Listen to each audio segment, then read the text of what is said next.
Local stories, local people. We're taking you inside Western Mass news. It's the Even Better Western Mass podcast with Dave Madsen.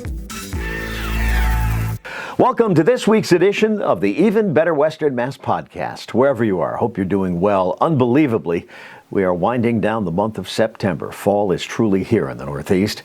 You're in for a real treat this week. My guest is singer-songwriter Gary Puckett.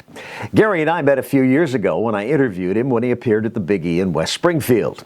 Gary Puckett, the Union Gap, exploded onto the music scene in early 1968 with the release of Woman, Woman.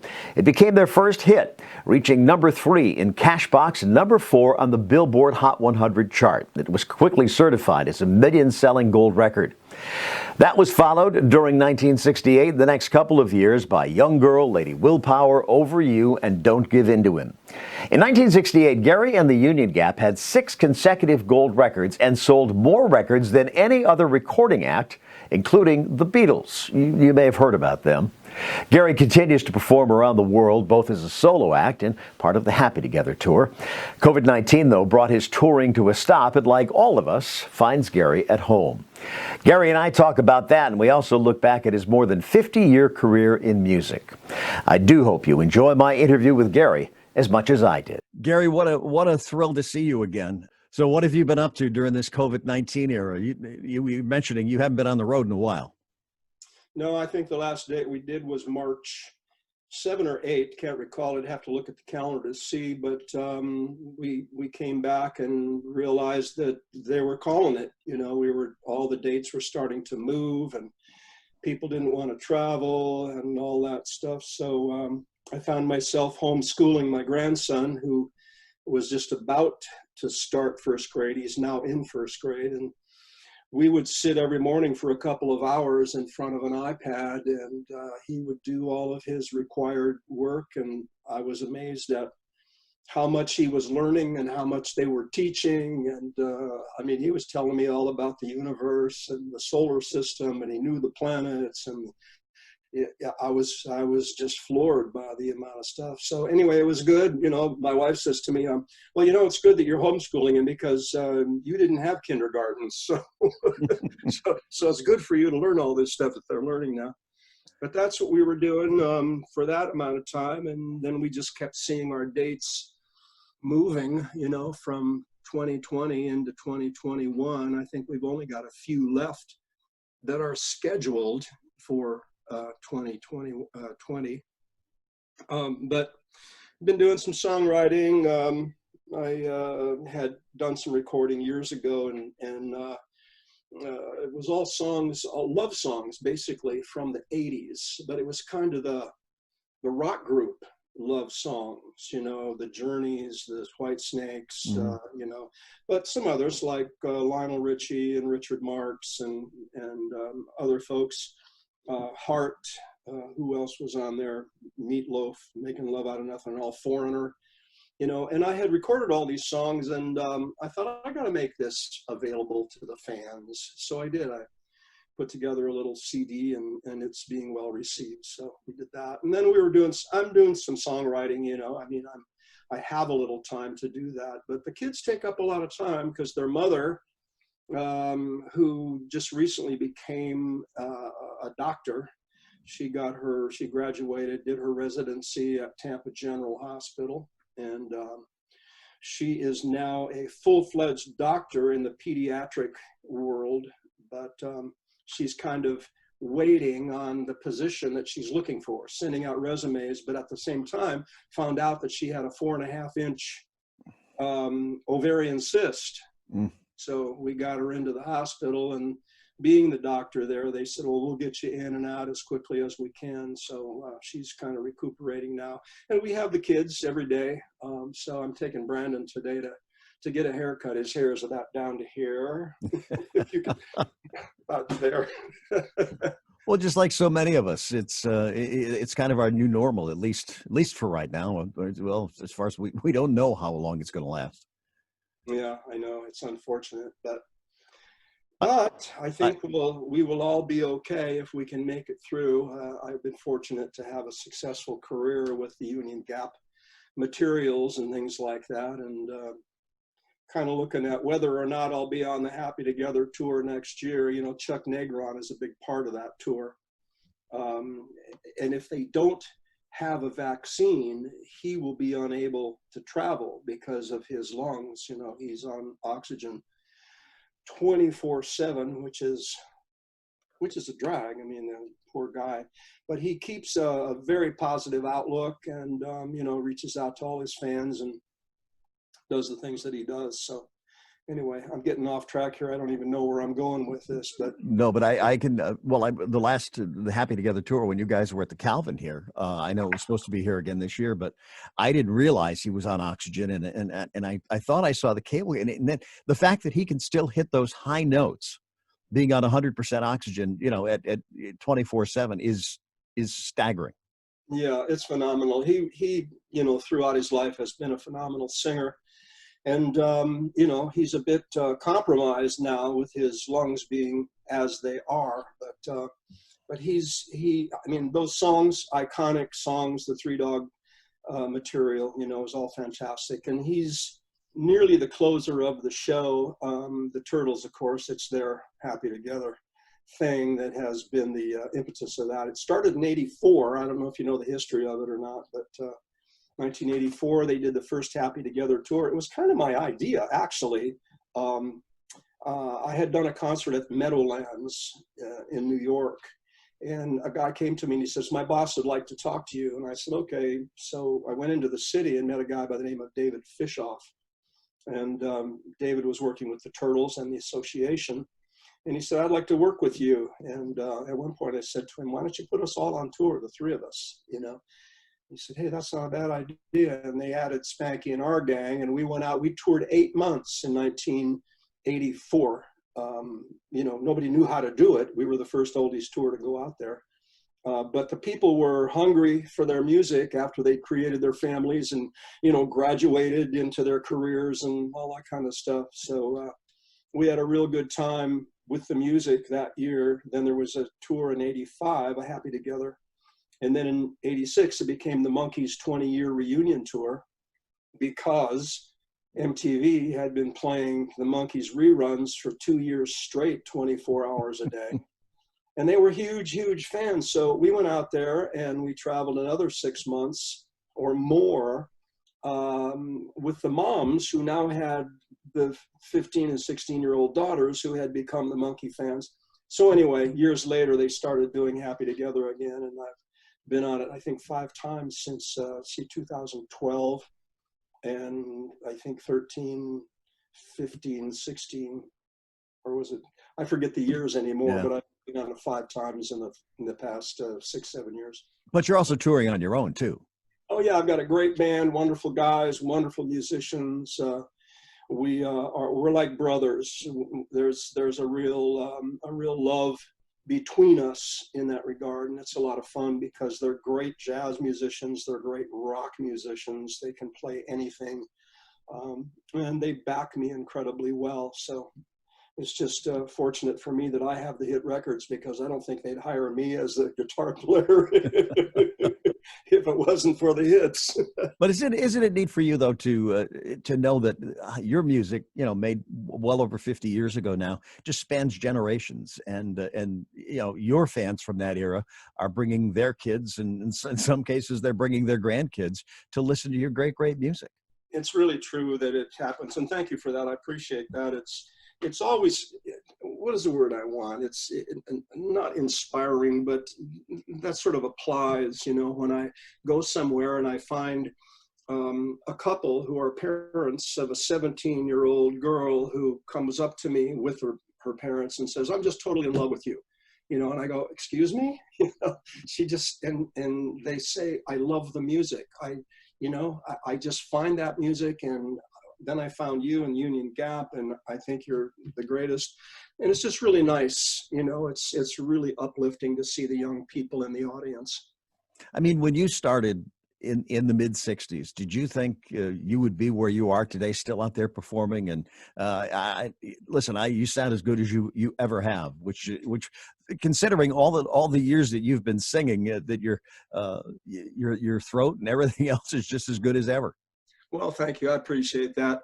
I have to work at it a little bit more than I used to. You know, there was a time in my youth when I could stay up for 3 days and not be affected by no rest and, you know, that kind of stuff, and still sing the show. But no, it's rest is important and being hydrated is important, but it was a gift to me from the man upstairs, you know, so I just try to keep it in good shape.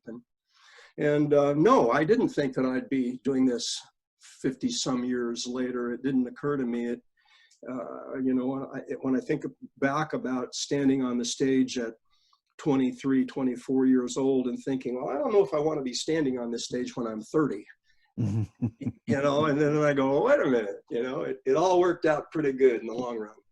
Now, when you think back, you know, when you're growing up, I mean, when did you realize that, you know, something, I've got a good voice here and I think we could do something with this? When did you realize that?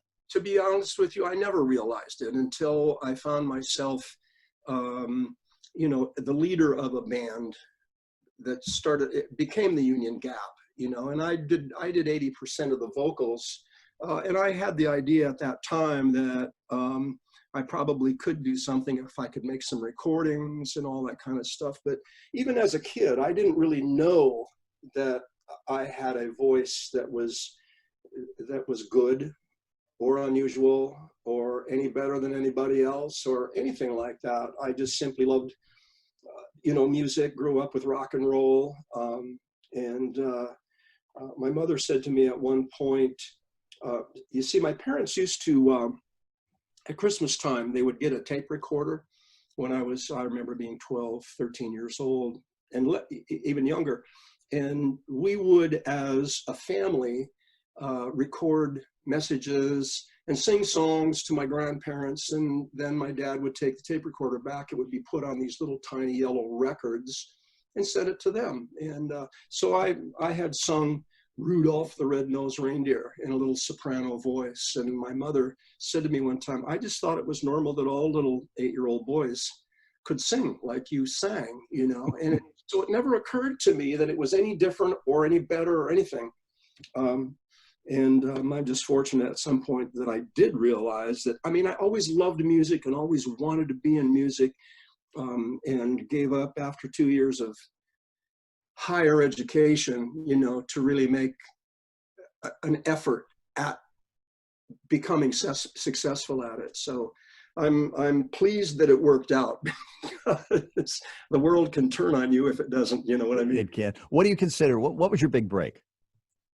Well, the big break was really, I mean, I had prepared for the break.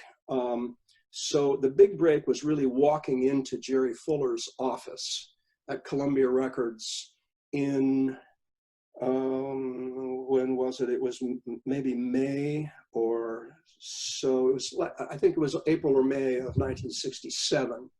And he was brand new to Columbia Records. He had regional success of his own in Texas. He came to Los Angeles. He had produced the Knickerbockers, the record Lies, which I always loved that. I thought it was the Beatles. And I walked into Columbia Records and asked the lady at the phones, after pounding the pavement for 6 days, I said, you know, you don't want to hear a new group, do you? Tell me to go home and eat and sleep. And she said, go down that hallway and turn right. And so I walked into his office and he was hanging up a gold record for Ricky Nelson's Traveling Man. And I said, can I see that? I've never seen a gold record before. And he said, well, there it is. He said, I wrote it for Sam Cooke, but he didn't like it. Ricky did. Ricky recorded it and it sold 4 million copies. I think somewhere I read it sold 6 million copies. So anyway, it sold a lot and Jerry was off to the races with his producing and writing career. And I found him at the right point. So to me, that was the break, you know, where he looked at me and he looked at my portfolio, which had pictures, it had lyrics that I had written, it had a demo of the band that I was in prior to the Union Gap. And he liked what he heard and saw, and he came to see us in San Diego at the Quadroom. So that was the break, him coming, because he had it in place to produce right, make hit records or at least record groups. So I suppose, like with any business or whatever else, it's all about timing. Now, you look ahead to the next year, and what would you have? 6 consecutive gold records in 1968. mhm. According to the charts and everything else, you sold more records than any other act, including the Beatles. I always say I don't believe it.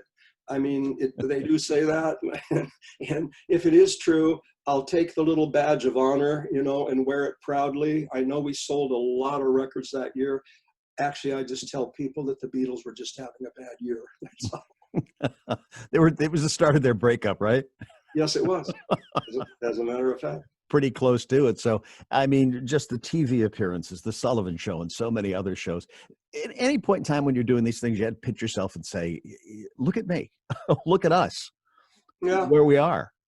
yeah. Well, I think I got a little full of myself there for a little while, and then realized when somebody said something to me that I was a little over the top with "look at me" kind of thing, Yeah. and decided I would step back and become Gary again. And it served me well, I think. But you think about it then, how young you were, and Hmm. to have all of this fame and success pretty quickly. Yeah, it can kind of get in your way, so to speak. Excuse me here, I've got to click something out here. Um, yeah, but it was fun. I mean, it was really over the top and overwhelming when it got started, hit after hit after hit, traveling, getting involved with a big agency that wanted to book us. And 1968, we did, I recall the number being 268 concert days. So that's a lot out of 365, not much time off. And um, we made a lot of inroads, played in front of a lot of people, and, we're enjoying that kind of life. I can imagine. I mean, rock stars in the '60s. How good does it get? Yeah, that's really true. Rock star at any point, but what amazes me today, and not to get off the subject, but what amazes me today is the mansions that are owned by these TikTok stars and other people like that, how they do that on YouTube or whatever. Pretty amazing world we live in. You wonder what it would have been like too if you had that kind of technology back then. What you could, how far even further you could take things. Well, true, and we were right at a turning point then. We recorded, I think our first album was on 8-track. So it was right about the time, that the technology was changing to 16-track, and then it went to 24-track. And I remember, being around the studio and seeing people like Bill Simzik, who was recording the Eagles, and people like that, and how the technology was changing and how they were manipulating the sound from up on the huge speakers to the little car speaker down below. And it was interesting to me to see, but I never would have guessed then that we would go into virtual recording, that I just did a vocal on something that we're working on, and the engineer was moving the little pieces of this and that and going, hey, this sounds good. Now let's use this over here and that kind of thing. And then he brought it up. He says, well, my son is 25 now. And he said, I told him, look, here's how we used to have to do it. So he'd do the playback, and then he'd stop and count while the tape machine was rewinding, and his son said, come on, Dad, that's not the way it was. He says, yes, it was. But now you can just, do take after take after take, and it only takes you minutes, And the quality is amazing. I mean, the other thing too is we look back on the music you were making too. I mean, for most groups, it was rhythm, bass, and lead guitar and drums, but you were doing full orchestrations with strings, Yes. and horns and everything else. And Yes. part of what really set you apart. Well, it did. Yes, it did. Jerry was a singer songwriter. He was the singer and the song kind of guy. That's how he saw it.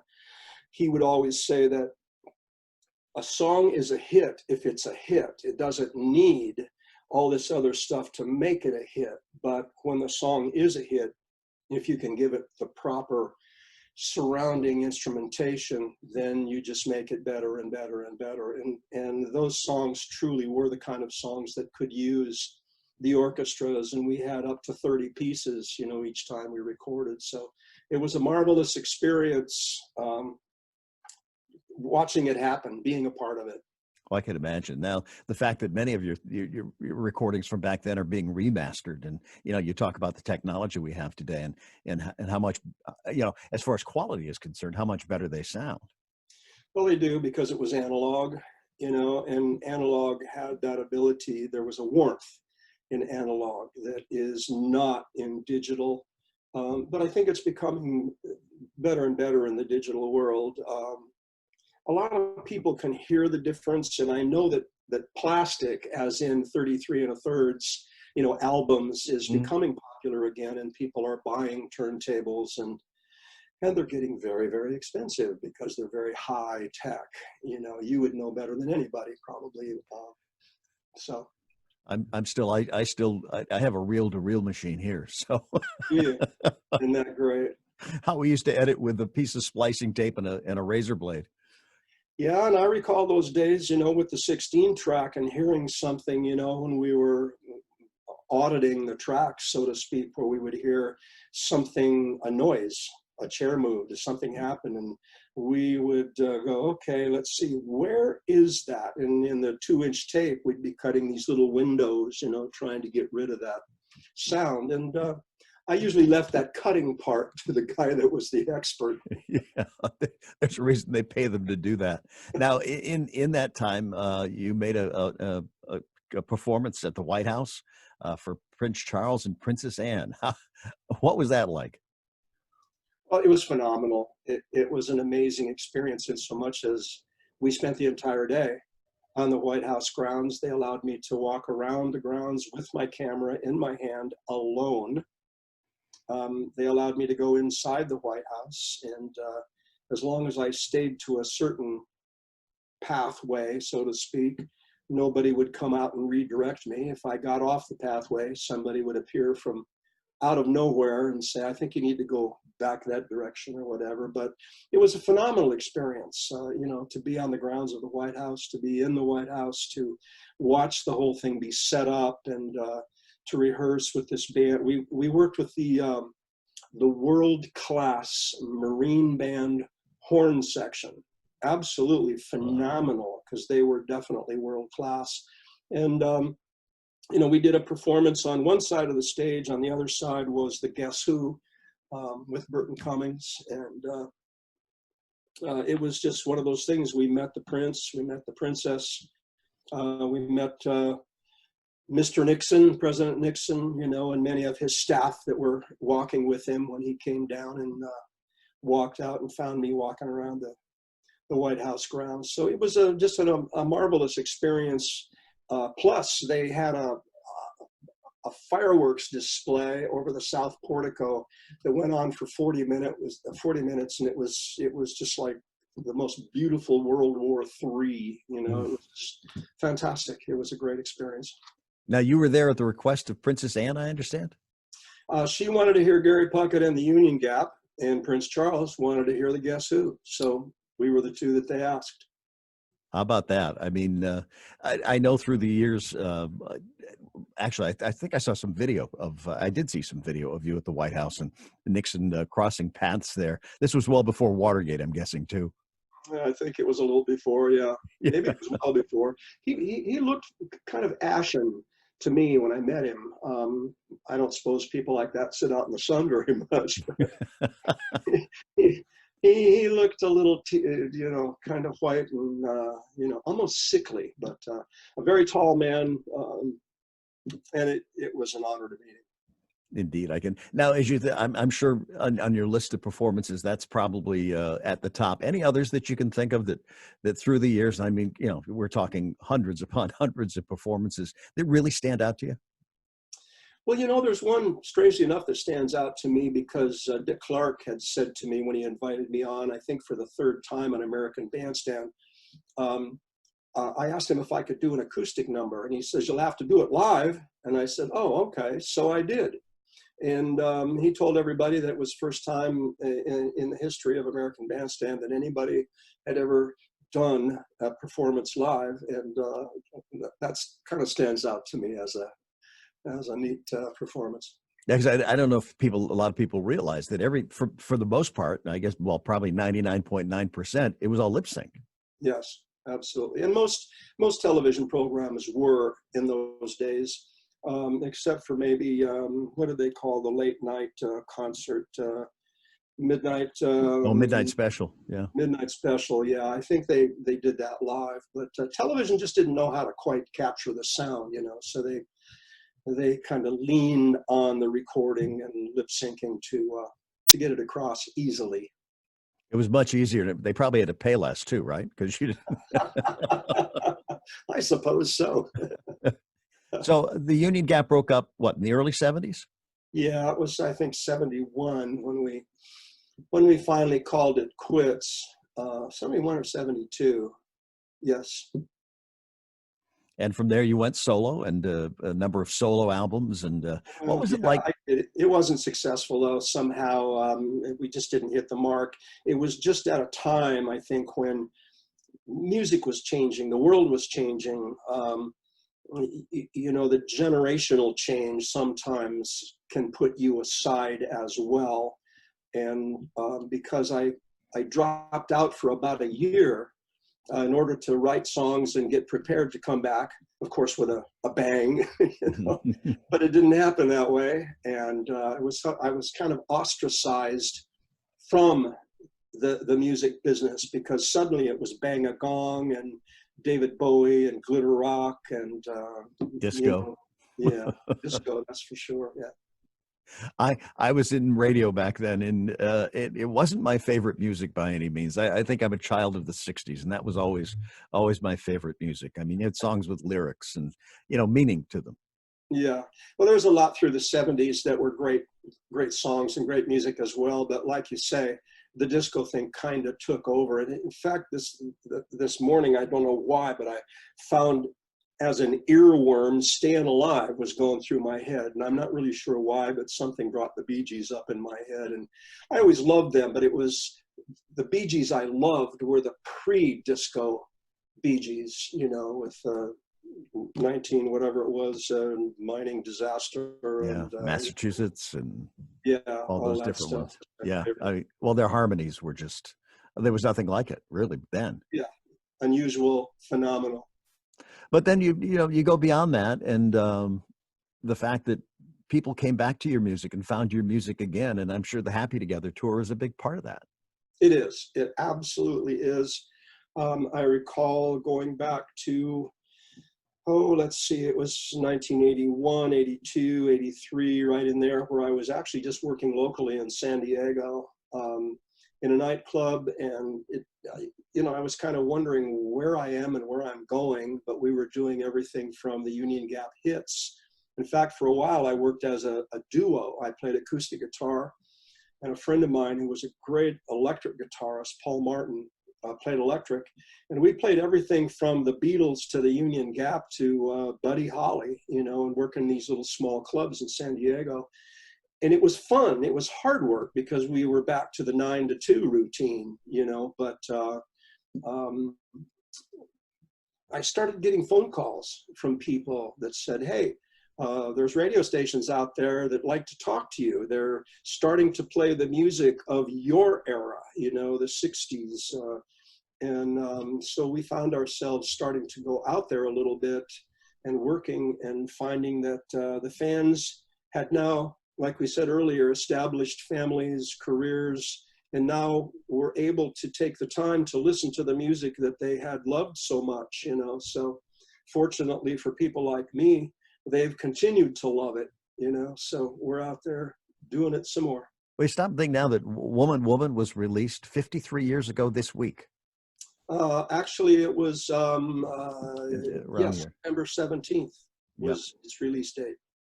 So right around this time. I mean, yeah. Where does the time go?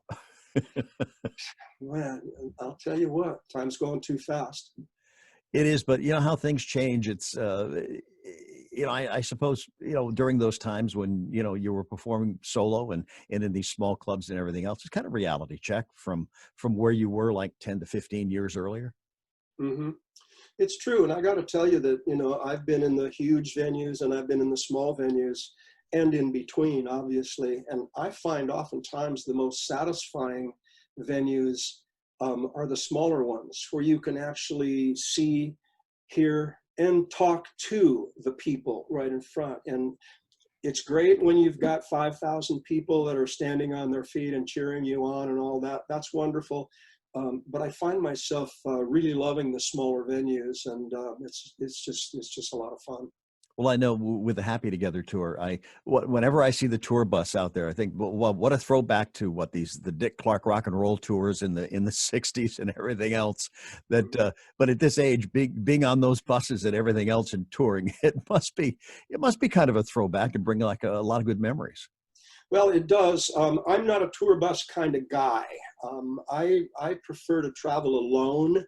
So when I do the Happy Together tour, though they give me a bunk, I always say thank you, but I'm going to rent a car and I'm going to meet you guys there. And one of the reasons is that the tour bus leaves at midnight. They don't hang around the venue. They don't go to the hotel and sleep. They want to get there as soon as they can, just in case there's any hang-ups or hold-ups or breakdowns, you know. So I find myself staying in better health and happiness if I get in the car after the show, go to the hotel, go to sleep till 6 or 7, get up and drive my 4, 5, 6, 7 hours, whatever it is, and do it all over again. So that's the reason. And there's another reason. Oftentimes when you've got 10 people or more in a tour bus, you can easily have everybody catch one cold and all be sick, you know. So I'm not really a tour bus kind of guy, but I love the tour itself, and I'm great friends with all of the Happy Together people. I can't say I blame you. You know, we used to do camping outdoors in tents and everything else, and our idea of camping now is a nice hotel room. That's exactly right. So my wife says, give me a Holiday Inn with TV in the bathroom and a restaurant. You know, we kind of touched on this before, and I think I did ask you this question when I first interviewed you. What it is like to be standing on stage, 50 some odd years after you first made a hit, and to listen to all of these people in the audience singing with you. It's just the most wonderful thing you can imagine. If they were not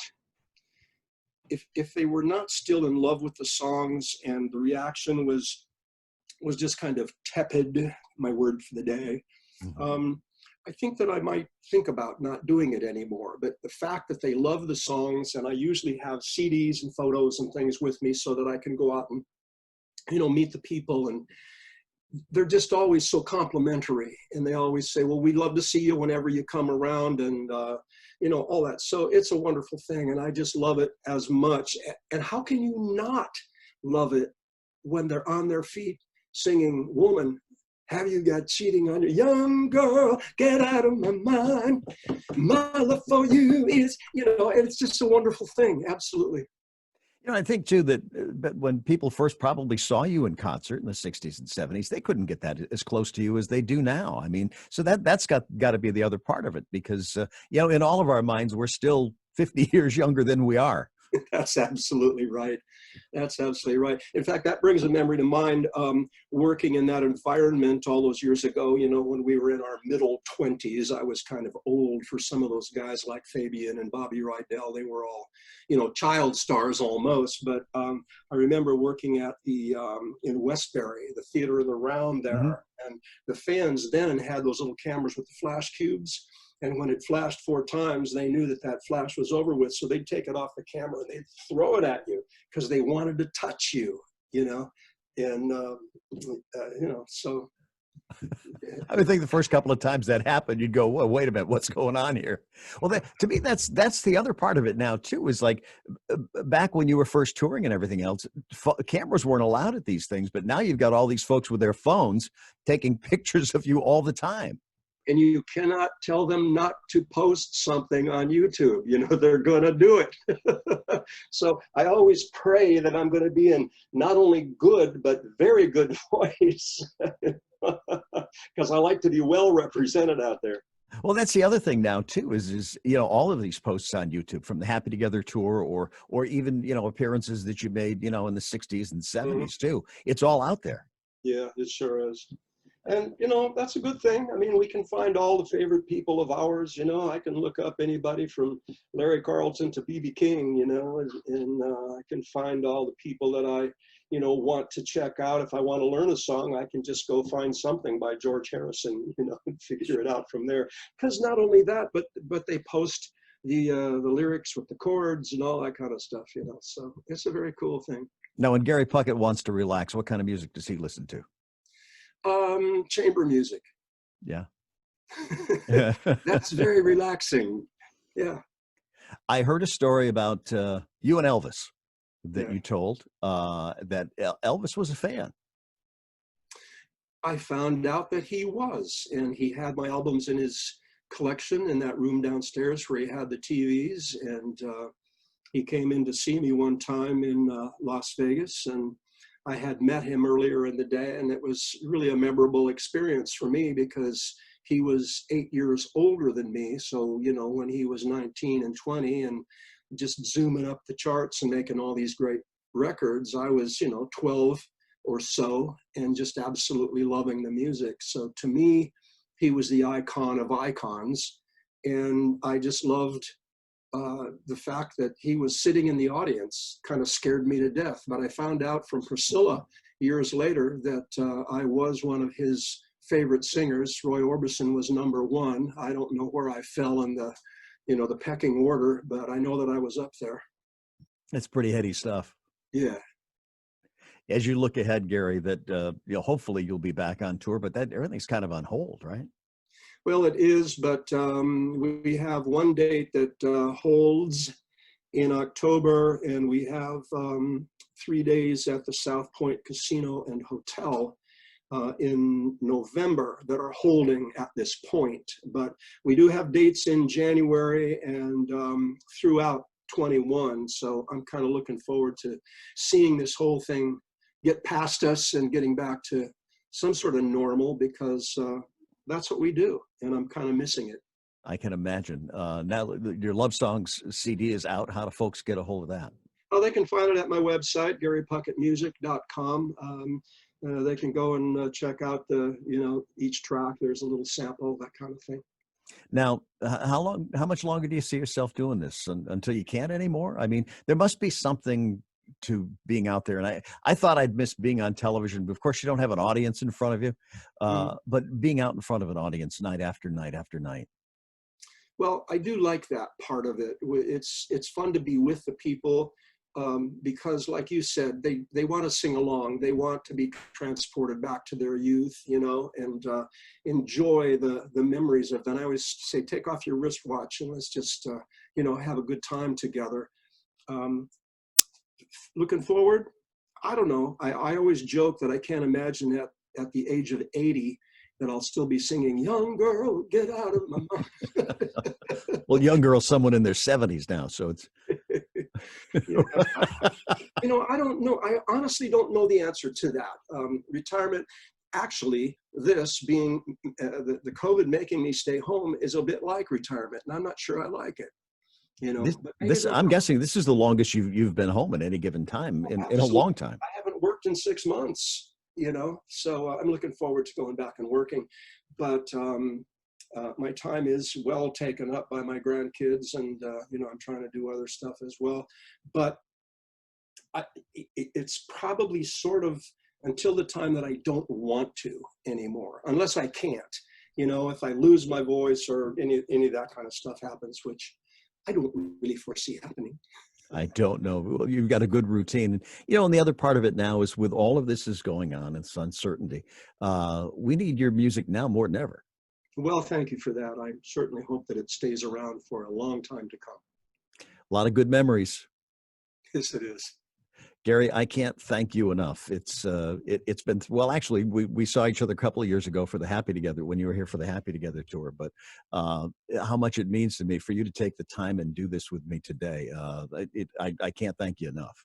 Well, I can say the same thing right back to you for having me on your show, because this is the fun stuff that we get to do, you know, and years ago we never would have thought we could have done this kind of thing. So Thanks for having me on.